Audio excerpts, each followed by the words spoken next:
New York Times reporter Katie Benner is facing some backlash after calling Trump supporters to be considered enemies of the state. It was during the first hearing of the January 6th committee on Capitol Hill. Benner, who covers the DOJ for the New York Times, suggested in order to combat national security threats within the country, the solution was to target the voters of the former president. Tweeting, "Today's Select Committee underscores America's current essential national security dilemma.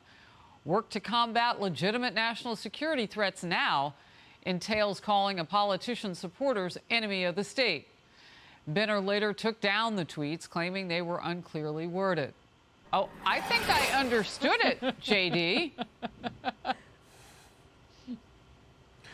Absolutely. I mean, look, this is disgusting. What she's basically saying is that you're a domestic terrorist if you voted for Donald Trump. I mean, are me and my family domestic terrorists? Are we extremists because we voted for Donald Trump in the last election? This is just totally preposterous. The other thing that I can't stand about this is that it totally misses what the real threats are. The biggest national security threat in this country right now is what's going on at the southern border. It's not your fellow citizens who voted for Donald Trump. Wake up.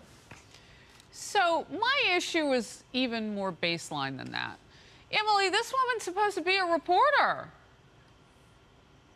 That's exactly right. This is unfortunately just as appalling as it is unsurprising. And you guys, this is the pattern that we see all the time.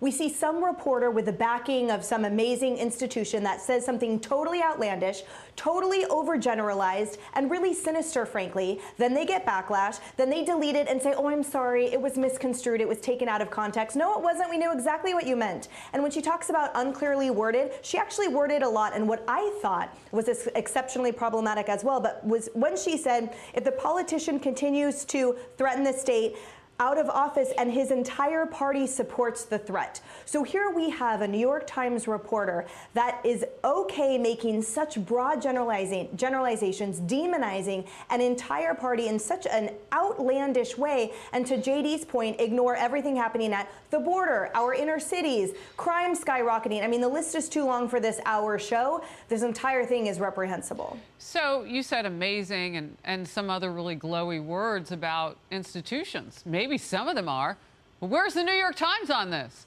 I mean, can no one at the New York Times tell this reporter that tweets don't really die, dude?